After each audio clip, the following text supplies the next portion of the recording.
What Tulsi Gabbard has done, the DNI chief, in essence, declassifying hundreds of documents that seem to suggest that manufactured intelligence was at play here with the Obama administration regarding this Russian collusion hoax. I've heard Stephen Miller call it a seditious conspiracy. I've heard Tulsi Gabbard call it a treasonous conspiracy. You're a constitutional guy. What do you see in this exactly? How do you term it?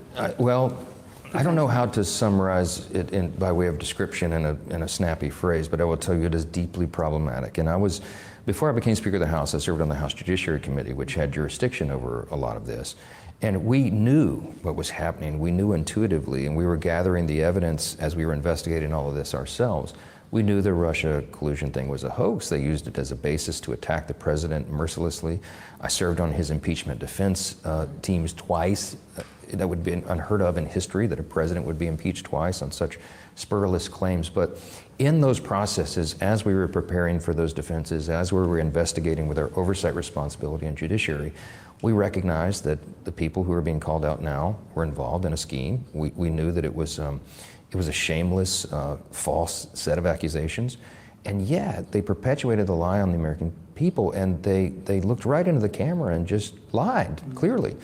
And they knew what they were up to the whole time. So there must be accountability for that, because what it does ultimately, the greatest threat of all this is not just what they've done to President Trump as an individual, it's what they're doing to the institutions, even broader than that. They have diminished the people's faith in our system of justice itself, in the institution of the Department of Justice, in the institution of the FBI. And those are critical functions that are played in a constitutional republic. And so we're in the process of restoring trust and rebuilding the people's belief in our system of justice itself. And it's an extraordinary challenge that was brought about because people were involved in a sinister plot. And so there must be accountability. You say there must be accountability. The DOJ will work on the criminal aspect of this. What's the role of the House here specifically? I mean, people want to see subpoenas, they want to see depositions, they want to see whether it be Brennan, Clapper, potentially the former president of the United States. Are you willing to go down that route? Because a lot of people want to see some of these folks questioned under oath. Of course. Look, I think we have a responsibility to follow the truth where it leads, and to do it in an unbiased fashion, to do effectively the opposite of what that other team did. They're engaged in a partisan political plot to take down their foe and the other party. We need to be about the rule of law and bringing order to the chaos and searching out the truth, because the American people are owed those answers. So we have some very bright, very capable, very strong leaders at Judiciary and Oversight, Chairman Jim Jordan, Chairman Jamie Comer, and the other committees that would be involved. And I do expect that whether there's a special counsel appointed, which some are suggesting, and or in conjunction with the House investigations, that we will get the answers, and there will be accountability to the extent that we're able to do that, referring people to the DOJ for prosecution and any other measure that is appropriate as we begin to uncover more of the facts. He's very eloquent in how he speaks and answers the questions, but I don't believe him. He don't sound sure enough to me. He sound like he's speculating. He's saying that we got some strong people, smart people, powerful people who are going to all join in and help us get this thing done. But I'm not believing him. That's just me. Until we see some handcuffs on some people, miss me with the bull sugar honey iced tea. All of this right here is pageantry. It's pageantry. So I'm going to give him the benefit of the doubt. But at the end of the day, I don't believe none of this sugar honey iced tea is going to lend itself to Barack Obama, President Barack Obama, being arrested. And that's why he's laughing about it. That's why he put out a statement where he seems unshook, unscathed.